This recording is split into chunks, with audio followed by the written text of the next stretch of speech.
Hello friends, welcome back to my channel gain brain with Himanshi Rishi. आज की इस video में हम डिस्कस करेंगे कुछ बहुत ही इम्पॉर्टेंट क्वेश्चंस जो कि रहने वाले हैं EMRS जनरल पेपर से रिलेटेड। बेसिकली ये मॉक टेस्ट रहने वाला है। 40 मार्क्स का ये मॉक टेस्ट होगा एंड ये सेकंड मॉक टेस्ट है। इससे पहले मैं 50 नंबर का जनरल पेपर का मॉक टेस्ट लेकर आई थी, वो आई होप आप सबने देख लिया होगा। नहीं देखा तो ज़रूर देखना, वो भी बहुत इम्पॉर्टेंट है। एंड आई होप आपको लेटेस्ट अपडेट मिल गया है EMRS के एग्ज़ाम से रिलेटेड कि एग्ज़ाम की ऑफिशियल डेट आ चुकी है। एंड आई होप आपको पता है क्या है ऑफिशियल डेट, 16, 17, 23, 24। ठीक है, इन्होंने अपने वेबसाइट पे डाल दी है EMRS ने। अपनी तैयारी अब आप और अच्छे से स्टार्ट कर दीजिए। Before moving on, let me just remind you, अगर आप मेरे चैनल पे न्यू हैं ज़रूर लाइक करिएगा एंड वीडियो पसंद आए तो कमेंट करके एंड में ज़रूर बताइएगा। एंड यस, अपना स्कोर एंड में ज़रूर डिस्कस करिएगा सो दैट मुझे भी पता चले आपकी तैयारी कैसी है और आपको खुद पता चले कि आपकी तैयारी कैसी चल रही है। Now let's get started with the questions. जो हमारा फर्स्ट क्वेश्चन रहने वाला है, ये रहने वाला है educational GK current affairs and NEP 2020 से। फर्स्ट सेक्शन आपको 20 मार्क्स का मिलेगा यहाँ पे मॉक टेस्ट के अंदर। कोशिश करिएगा कि आप अपना आंसर डिसाइड कर लें मेरे बताने से पहले, सो दैट एंड में आप अपना स्कोर मेंटेन कर सकें। एंड कमेंट सेक्शन में बाद में ज़रूर बताना व्हाट वाज योर स्कोर। बढ़ते अपने फर्स्ट क्वेश्चन की ओर। First question, the Space System Design Lab was inaugurated recently in which city? एक स्पेस सिस्टम डिज़ाइन लैब किसी राज्य में इनॉग्रेट करी गई है, खोली गई है, तो हमें उस स्टेट का नाम बताना है। कौन से राज्य में ये स्पेस सिस्टम डिज़ाइन लैब खोली गई है? 4 ऑप्शंस है, पुणे, हैदराबाद, मुंबई, अहमदाबाद। इम्पॉर्टेंट है ये क्वेश्चन, करा रखा है मैंने। जो इस क्वेश्चन का करेक्ट आंसर है वो है option number D, that is Ahmedabad. हाल ही में अहमदाबाद में स्पेस सिस्टम डिजाइन लैब खोली गई है।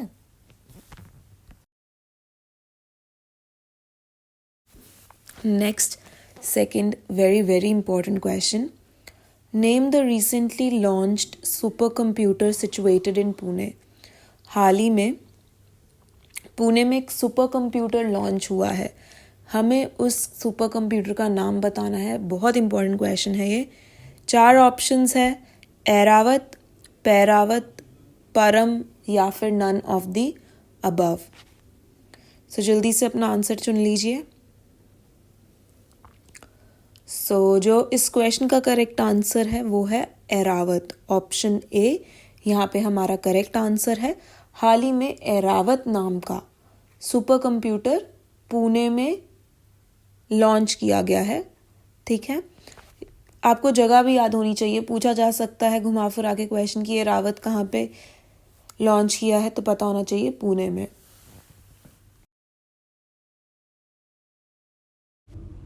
Next question, what are the classes which cover the secondary according to NEP 2020 new curricular structure. हमें बताना है NEP 2020 का जो न्यू करिकुलर स्ट्रक्चर है, जो कि अभी हमने ऊपर डिस्कस किया है। ठीक है, उसमें जो सेकेंडरी स्टेज है वो कौन सी क्लासेस तक है? Let's see the options. First option 9 to 12, then second option classes 10 to 12, then classes 8 to 12 या फिर class 6 to 12। The correct answer is the A part, that is class 9 to 12। जो secondary stage है, secondary stage में जो classes है वो है 9 to 12, 9th 10th 11th और 12th क्लासेस सेकेंडरी स्टेज में आती हैं। Next question, at the primary level national education policy 2020 proposes dash as the medium of instruction across the nation. NEP 2020 के हिसाब से जो मीडियम ऑफ इंस्ट्रक्शन है school में वो कौन सा होना चाहिए? Let's see the options.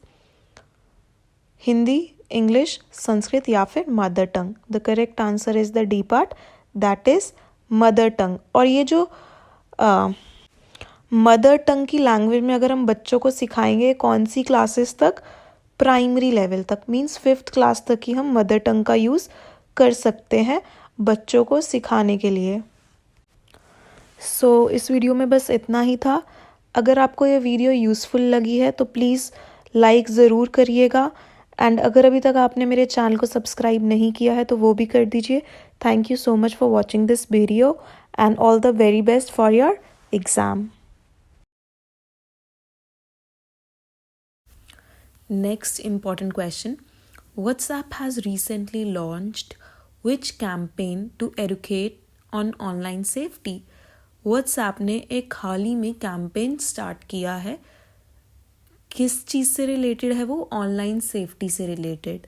तो हमें उस कैंपेन का नाम बताना है जो कि WhatsApp ने लॉन्च किया है ऑनलाइन सेफ्टी से रिलेटेड। 4 ऑप्शन हैं यहाँ पे हमारे पास।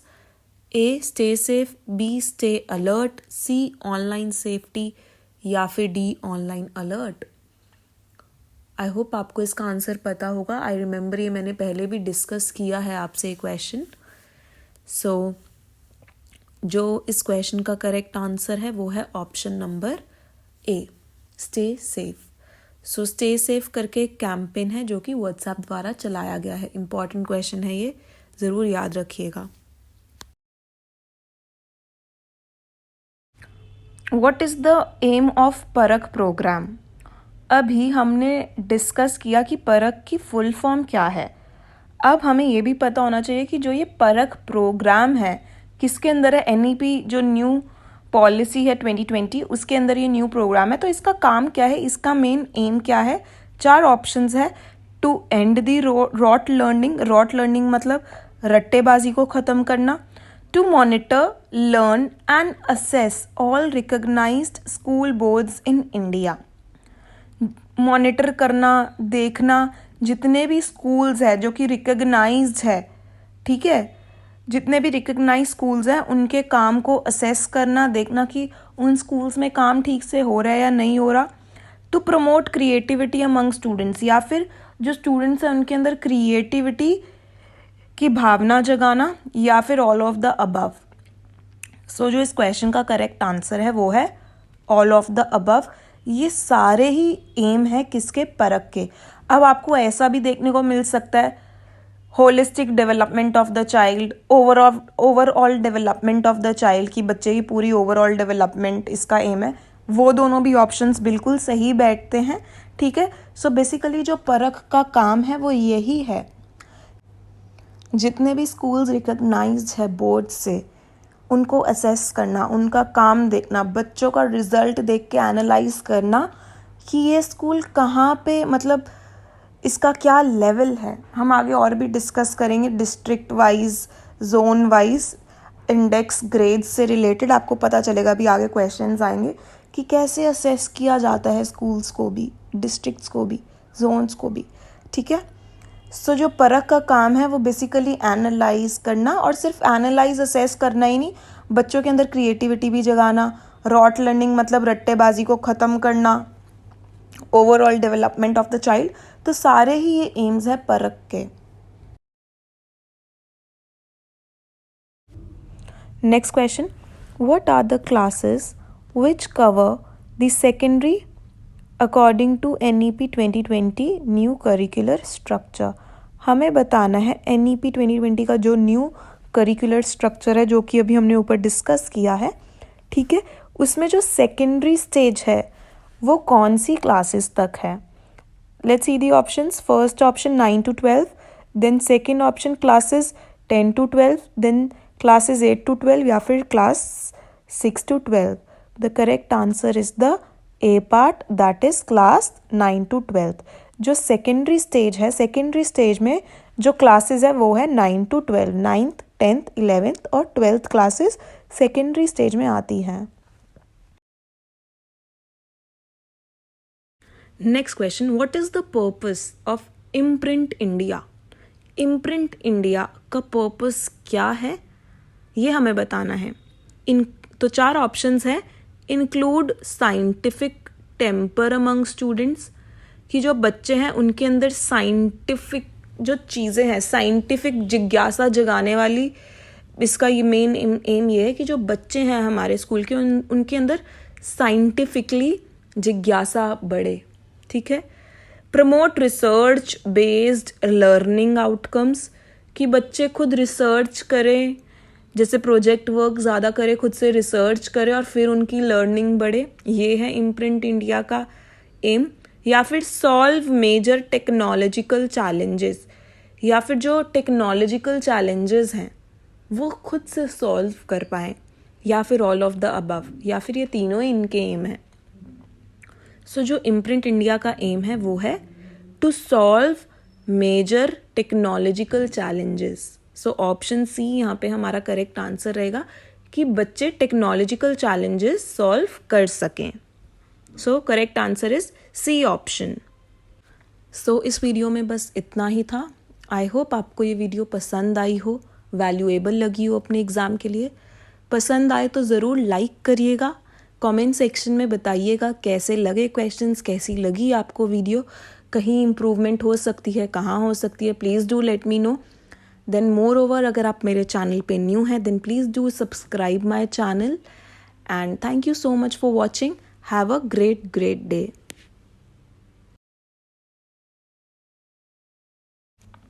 Next question, which word has been chosen as the Collins word of the year in 2022? So Collins और एक मरियम वेबस्टर है, ये दोनों ही बहुत मतलब ऐसी डिक्शनरी है, बहुत जानी मानी, लोग इसी में से ही अपने सारे डिक्शनरी के जो डाउट्स है, वर्ड्स के जो डाउट्स हैं, इन्हीं दोनों डिक्शनरी से देखते हैं। सो कॉलिन्स डिक्शनरी ने अभी अपना new word of the year नहीं निकाला है, सो हम 22 का ही पढ़ के चलते हैं।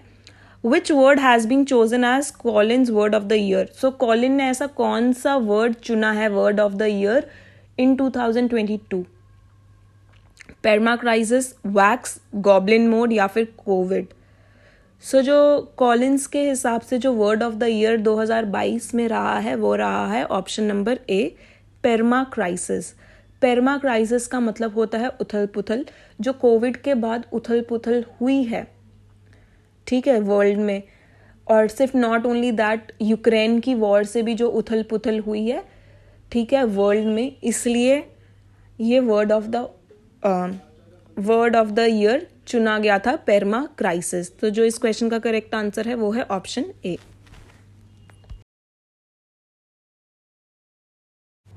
Next question, in which country are lessons in relationships and sex education is set to be compulsory for 15 to 18-year-olds at school?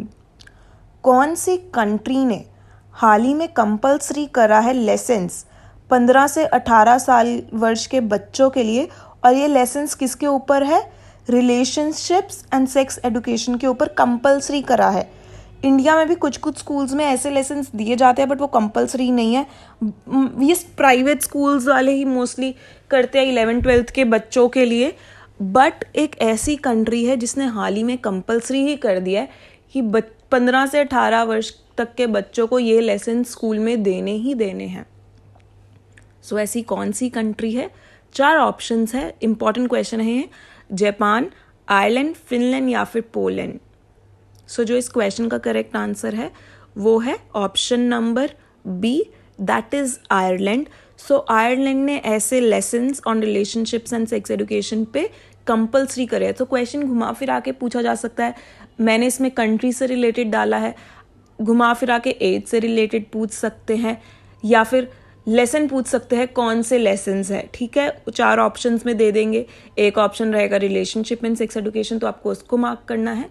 So question आपको घुमा फिरा के कैसे भी पूछा जा सकता है, so you should know everything about the question.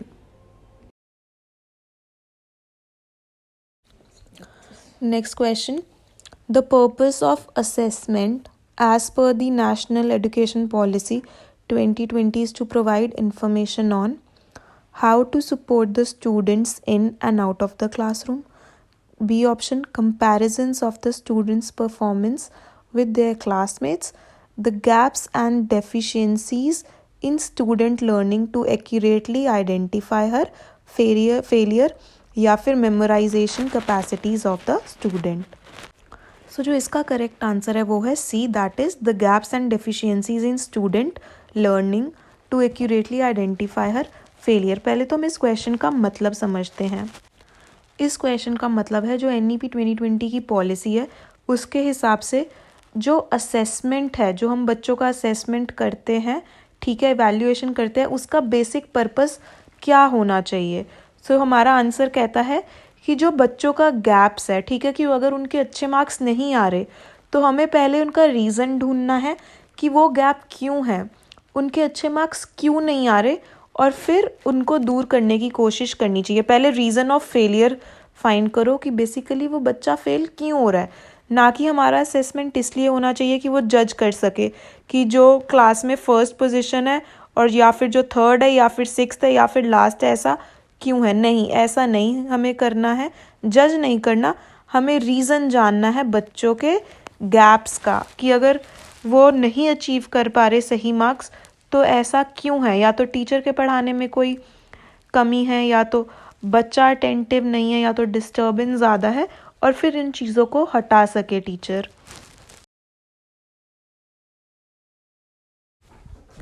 Next question, national education policy 2020 proposes that education should be, जो NEP 2020 है वो क्या कहती है कि हमारी एजुकेशन कैसे होनी चाहिए। Focused on drill and practice, inquiry driven, discovery oriented, textbook and teacher centric, या फिर oriented towards learning for exams. So the correct answer is the B part, means inquiry driven discovery oriented. जो हमारी education है वो inquiry driven होनी चाहिए और बच्चा खुद डिस्कवर करे, जिसमें उसको इतनी अथॉरिटी हो वैसी होनी चाहिए, ना कि बच्चे को एग्ज़ाम में रटना कैसे है ये हम सिखाए, ना कि टेक्स्ट बुक और टीचर सेंट्रिक होनी चाहिए, ना कि सिर्फ ड्रिल और प्रैक्टिस पे ही करे कि प्रैक्टिस करो, लर्न करो, टेस्ट दो। ऐसी एजुकेशन NEP 2020 के हिसाब से नहीं होनी चाहिए। इंक्वायरी बेस्ड होनी चाहिए, डिस्कवरी बेस्ड होनी चाहिए। Next question, NEP 2020 lays particular emphasis on the development of, जो NEP 2020 है वो किस चीज़ पे एम्फसाइज करती है, वो किस चीज़ पे जोर करती है डेवलपमेंट की, ठीक है। Let's see the options, the best infrastructure in the world, the provision to give 100% employment, the provision to give free education, या फिर the creative potential of each individual. The correct answer is the D part, that is the creative potential of each individual.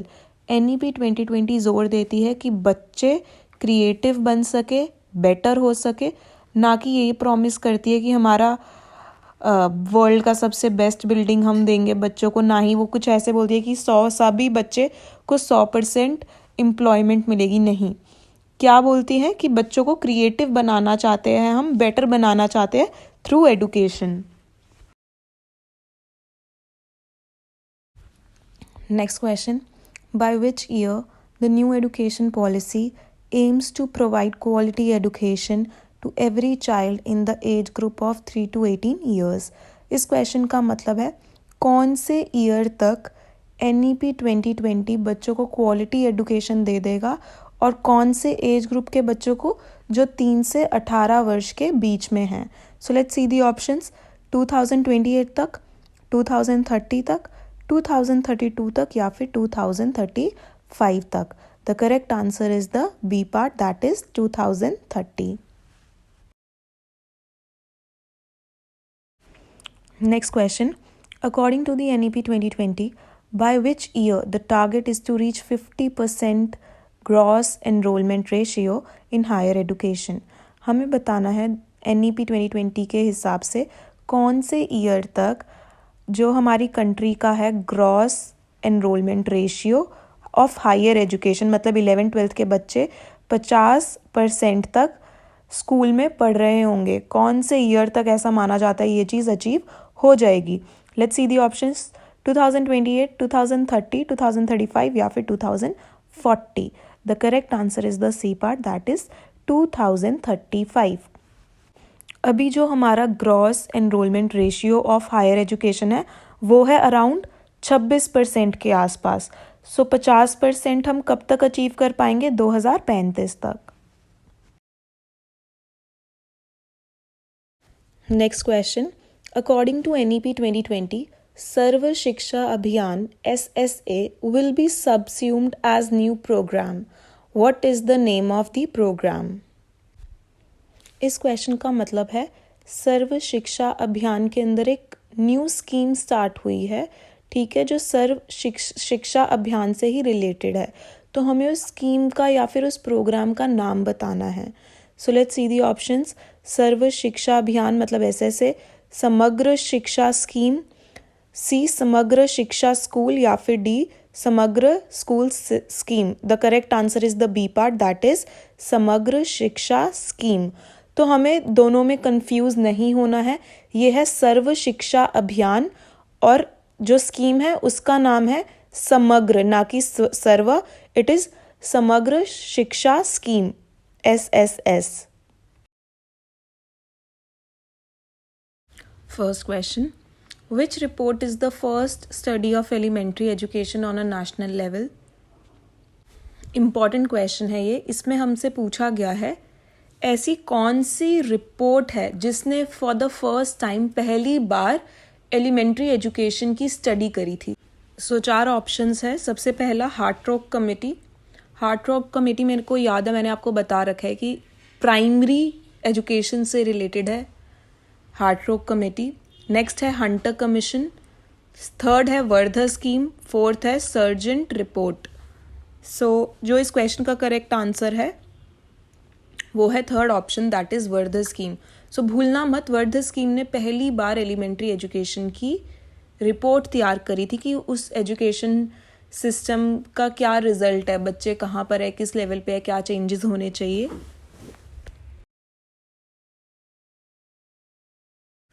Next NAC मतलब national advisory committee was related to. ये national advisory committee किससे related है? हमें नीचे कुछ schemes committees दे रखी है तो हमें नाम बताना है। फर्स्ट है NEP 1968, सेकंड है NEP 1986, थर्ड मुदालियर कमीशन, या फिर fourth Yashpal commission.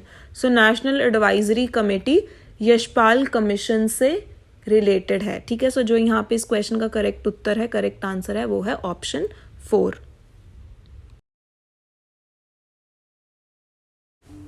Next question, first Indian education commission is known as. ये क्वेश्चन हम ऑलरेडी डिस्कस कर चुके हैं, अभी मैंने आपको इसका आंसर बताया कि इंडिया में सबसे पहली कमीशन का क्या नाम है। सबसे पहली कमीशन, सो 4 ऑप्शंस है। जो इस क्वेश्चन का करेक्ट आंसर है वो है हंटर कमीशन। अभी मैंने दोनों में फ़र्क बताया था, पहली कमीशन इंडिया की हंटर कमीशन, और इंडिपेंडेंस के बाद मतलब आज़ादी के बाद पहली जो कमीशन थी वो थी राधाकृष्णन कमीशन। सो इस क्वेश्चन का करेक्ट आंसर ऑप्शन 4 है।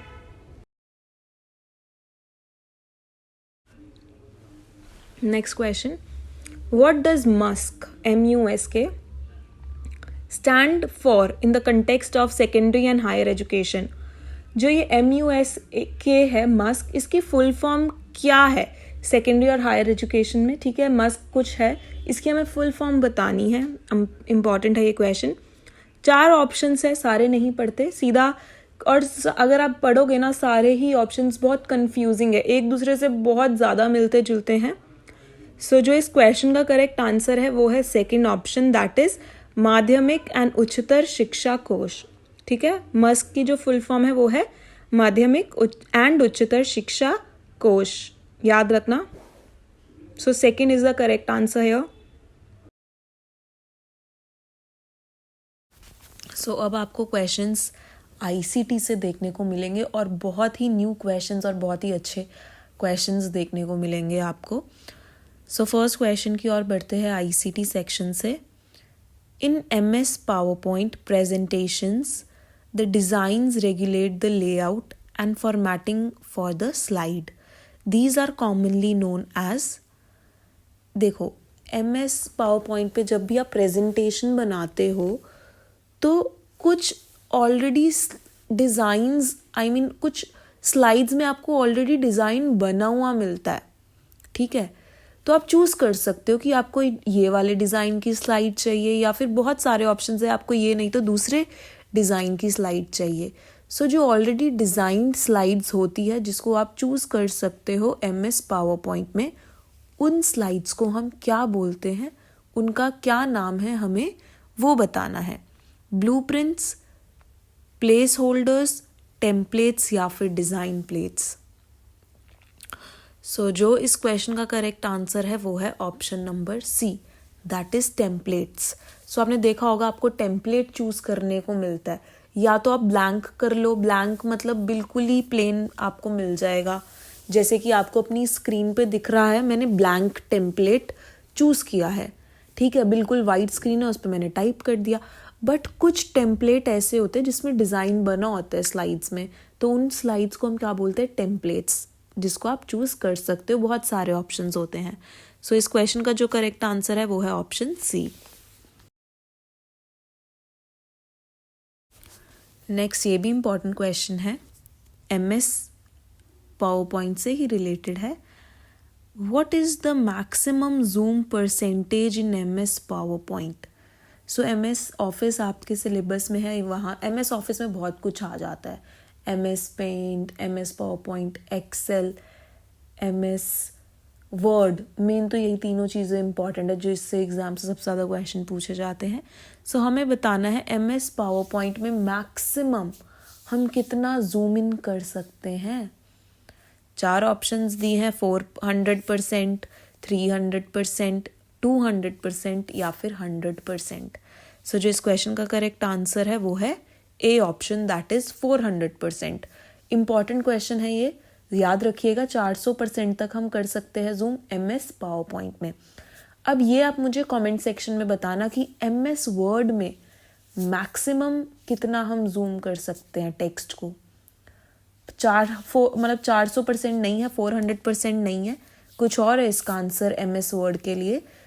पता है तो टाइप करके बताना, नहीं पता तो ज़रूर सर्च करना, इससे आप ही की नॉलेज बढ़ेगी। मैं बता सकती हूँ बट अगर आप खुद सर्च करोगे आपको डेफिनेटली ये भी याद रहेगा और वो भी याद रहेगा।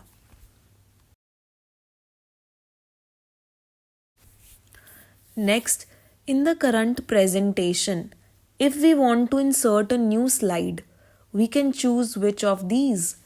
देखो इसके अंदर ना आपको ये नहीं बताया कि MS पावर पॉइंट की बात हो रही है, वर्ड की बात हो रही है या एक्सेल की बात हो रही है, तो आप खुद समझ जाना जहाँ पे प्रेजेंटेशन की बात हो रही है तो वो MS पावर पॉइंट ही है, क्योंकि MS पावर पॉइंट पे ही हम प्रेजेंटेशन बना सकते हैं, ठीक है। सो इसमें पूछा गया है कि आपकी एक प्रेजेंटेशन बनी हुई है और उसके अंदर आपने करंट स्लाइड ऐड करनी है। फॉर एग्जाम्पल 8-10 स्लाइड्स की प्रेजेंटेशन बनी है, अब आपको उसमें न्यू स्लाइड खुद से ऐड करनी है, तो वो आप कैसे करोगे ऐड, उसका शॉर्टकट की बताना है आपको। अगर आपने मेरी शॉर्टकट कीज़ की वीडियो देखी होगी उसमें मैंने ये डिस्कस किया हुआ है। सो शॉर्टकट की स्लाइड ऐड करने की MS पावर पॉइंट में क्या है, 4 ऑप्शंस है, जल्दी से अपना आंसर चुन लीजिए। सो जो इस क्वेश्चन का करेक्ट आंसर है वो है option C, that is Ctrl+M।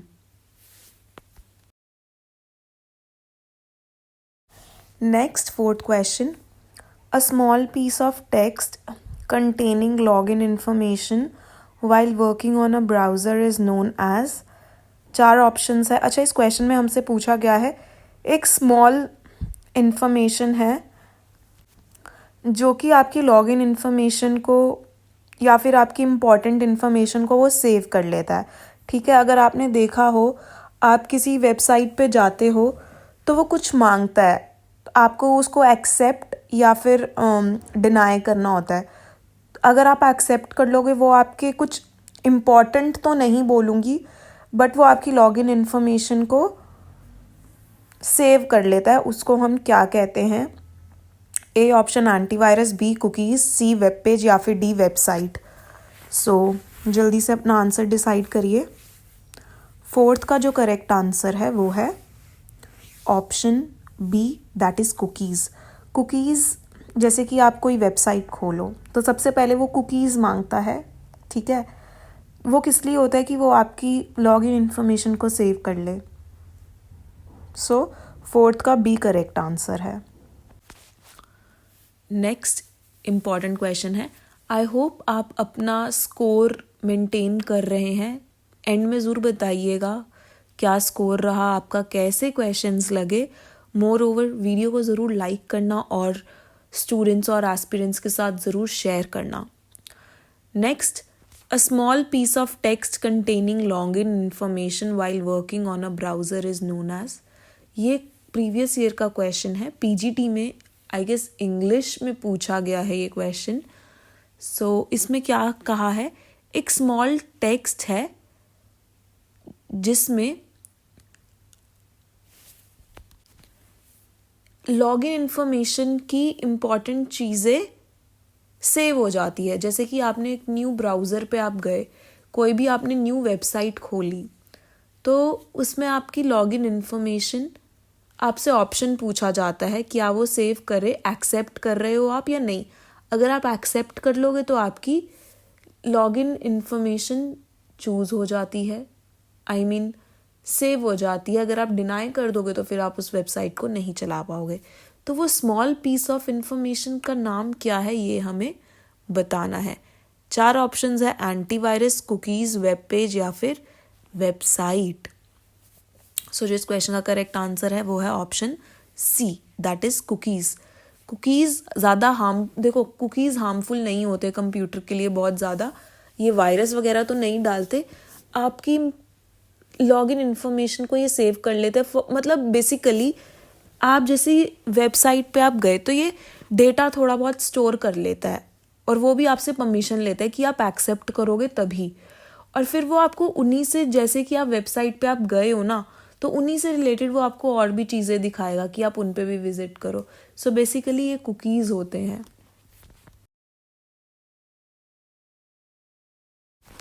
Next important question है, प्रीवियस ईयर में पूछा गया है, Microsoft word is an example of. Microsoft word किसका एग्जाम्पल है? ऑपरेटिंग सिस्टम का, प्रोग्रामिंग लैंग्वेज का, एप्लीकेशन सॉफ्टवेयर का या फिर यूटिलिटी सॉफ्टवेयर का।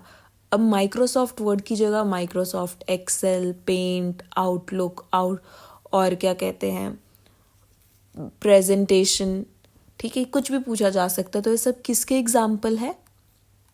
ये एप्लीकेशन सॉफ्टवेयर के एग्जाम्पल है। सो ऑप्शन सी यहाँ पे हमारा बिल्कुल करेक्ट आंसर है क्वेश्चन 5 का।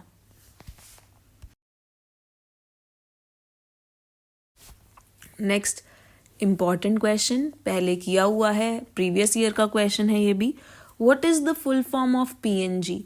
हमें पीएनजी की फुल फॉर्म बतानी है। 4 ऑप्शंस दिए हैं हमें, portable network graphics A option, B option printable new graphical, C printable new graphic या फिर D port natural graphics. So PNG की जो फुल फॉर्म है वो है option A, that is portable network graphics. ये ज़रूर याद करना इम्पॉर्टेंट है, प्रीवियस ईयर भी है। So exam point of view से काफ़ी ज़्यादा इम्पॉर्टेंट है ये क्वेश्चन। नेक्स्ट ये भी एक इम्पॉर्टेंट क्वेश्चन है, what is the full form of ENIAC? ENIAC की फुल फॉर्म बतानी है। 4 ऑप्शंस दिए हैं, electronic numerical integrator and calculator, electronic numerical integrator automatic computer, electronic numerical integrator automatic calculator या फिर electronic numerical integrator and computer. आप मुझे comment section में ये भी बताना कि एनियाक है क्या। बहुत इंपॉर्टेंट क्वेश्चन है, सिर्फ इसकी डेफिनेशन ही नहीं बट एनियाक बहुत ज़्यादा इम्पॉर्टेंट कंप्यूटर है, ये आप बताना क्यों। सो जो इसका करेक्ट आंसर है वो है D option, that is electronic numerical integrator and computer. So ENIAC से मिलता जुलता एक वर्ड है यूनियाक। एनियाक यूनियाक दोनों की फुल फॉर्म आपको पता होनी चाहिए, एग्जाम पॉइंट ऑफ व्यू से दोनों ही इम्पॉर्टेंट क्वेश्चंस बनते हैं।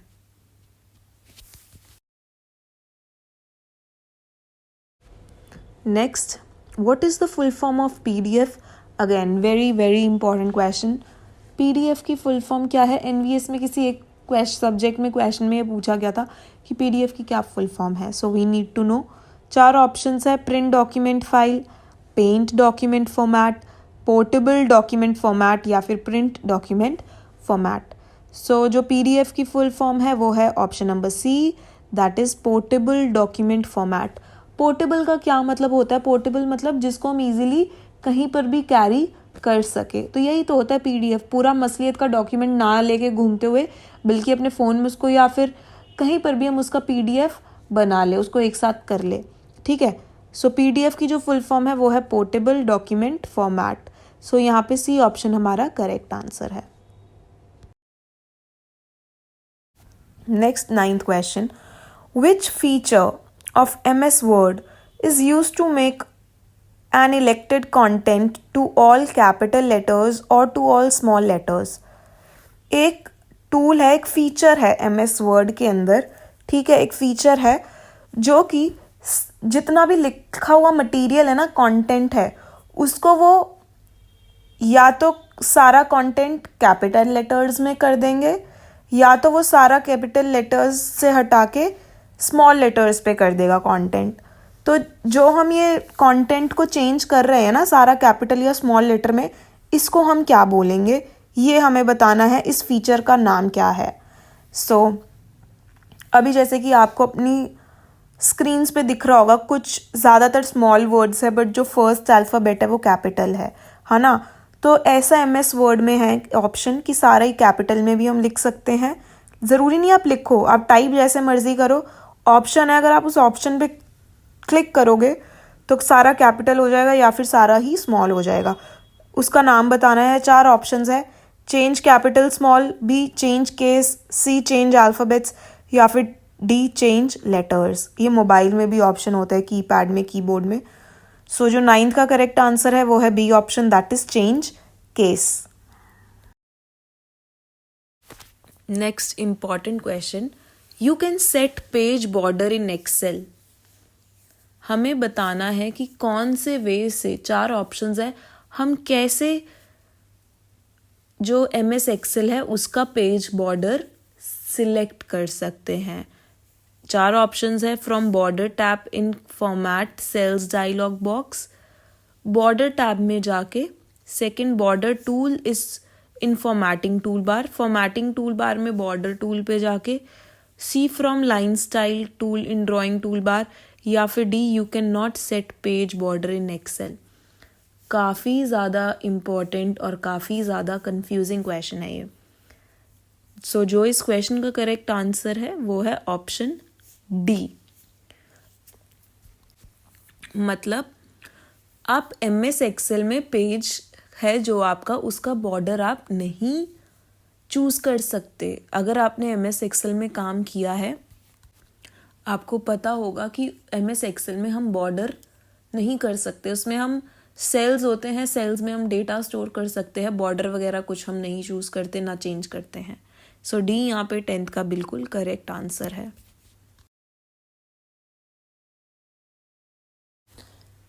अब आपका जनरल इंग्लिश का सेक्शन स्टार्ट हो गया है। अब आपको क्वेश्चंस जनरल इंग्लिश से देखने को मिलेंगे। First question, choose the correct verb form. The earth dash round the sun. So basically आप ये वर्ब का लगा लो, नहीं तो ये टेंसेस का ही क्वेश्चन है। हमें फिलअप भरना है। 4 ऑप्शंस दिए हैं, मूव्स, मूव्ड, मूव, नन। अगर आपने मेरी पहले जनरल इंग्लिश की वीडियोस देखी होगी तो मैंने बता रखा है कि अगर सिंगुलर है तो SES आता है, प्लूरल है तो बेस फॉर्म मतलब V1 आएगा। ये सिंपल प्रेजेंट टेंस का क्वेश्चन है और सिंपल प्रेजेंट टेंस को हम प्रेजेंट इंडेफिनिट टेंस भी बोलते हैं। So the earth moves around the sun होना चाहिए इसका answer.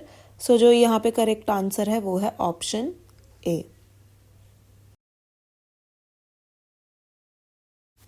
Next question, again fill up है ये, फिल इन द ब्लैंक्स। हमें 4 ऑप्शंस दिए हैं, उससे हमें ऑप्शन चूज करके करेक्ट फिलअप करना है। If I were taller I dash this dress. तो ये कंडीशनल सेंटेंस है, अलग से मैंने वीडियो बना रखी है कंडीशनल सेंटेंसेस पे। बहुत बहुत इंपॉर्टेंट क्वेश्चन है ये, ऐसे क्वेश्चंस एग्जाम में बहुत देखने को मिलते हैं। यहाँ पे कोई इच्छा जता रहा है, इफ़ आई वर। पहली बात तो आई के साथ वर आता है, मैं बता चुकी हूँ अगर इफ़ हो।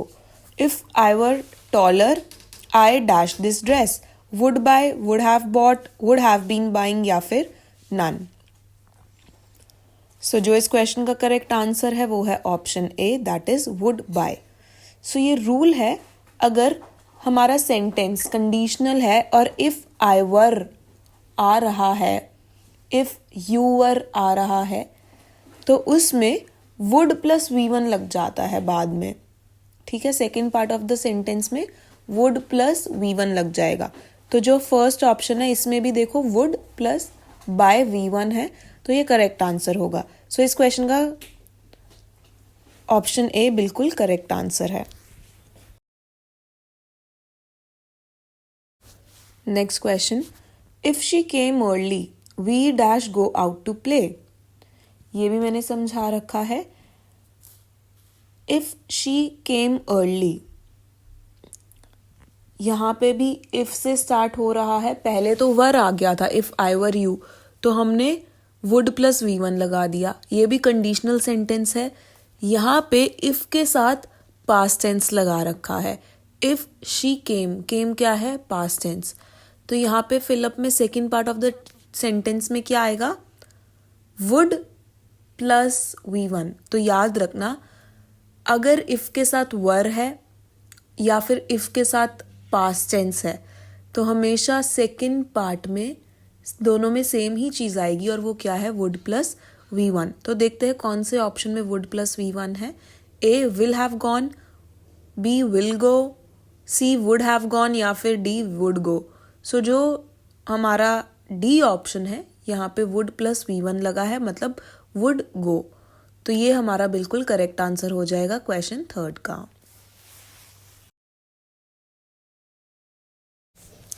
नेक्स्ट भी बहुत इंपॉर्टेंट क्वेश्चन है, फिलअप है और अगेन कंडीशनल सेंटेंस ही हमें यहाँ पे दे रखा है। If I hadn't overslept I dash on time. तो यहाँ पे भी देखिए सेंटेंस इफ से स्टार्ट हो रहा है, बट यहाँ पे हैड नॉट, पास्ट परफेक्ट आ गया, हैड प्लस V3 आ गया, तो ये पास्ट परफेक्ट है। तो रूल क्या कहता है, अगर आपने, मैंने वीडियो बना रखी है इंग्लिश में, जनरल इंग्लिश की प्लेलिस्ट में, इम्पॉर्टेंट मोस्ट इम्पॉर्टेंट रूल्स के नाम से, जिसमें मैंने सारे कंडीशनल सेंटेंसेस के रूल्स डिटेल में एक्सप्लेन करे। ज़रूर देखिएगा वो वीडियो, बहुत काम आएगी आपके सारे कम्पिटिटिव जनरल इंग्लिश के एग्ज़ाम के लिए। लिंक मैंने डिस्क्रिप्शन में डाल दिया, आप वहाँ से ले सकते हैं। So if I hadn't overslept, अब हैडंट क्या है, पास्ट परफेक्ट। तो second part of the sentence में क्या आएगा, रूल के हिसाब से वुड प्लस हैव बीन आ जाएगा। ठीक है, so would plus have been कहाँ पर है, वुड प्लस हैव बीन हमारे ऑप्शन सी में है। तो इस क्वेश्चन का ऑप्शन सी बिल्कुल करेक्ट आंसर है। If I hadn't overslept I would have been on time. तो याद रखिएगा, जहां पे पास्ट इफ के साथ पास्ट परफेक्ट हो तो वहां पे वुड हैव बीन लग जाएगा।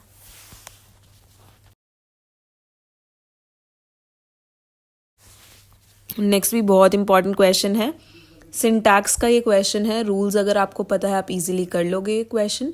सो पढ़ते हैं question. The number of girls taking part in dance competition dash increasing. So rule अगर आपको याद हो, अगर द नंबर ऑफ से कोई सेंटेंस स्टार्ट हो रहा है तो क्या आता है, सिंगुलर। अगर आपको याद हो, अगर द नंबर ऑफ से स्टार्ट है तो वहां पे सिंगुलर नाउन यूज होता है। और अगर अ नंबर ऑफ हो, अ नंबर ऑफ बॉयज, तो वहां पे प्लूरल आ जाएगा।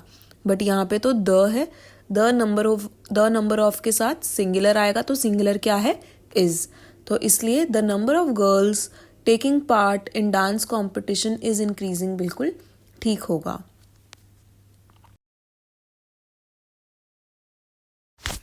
नेक्स्ट है, fill in the blanks with suitable verbs. The boy and the dog dash coming running towards us.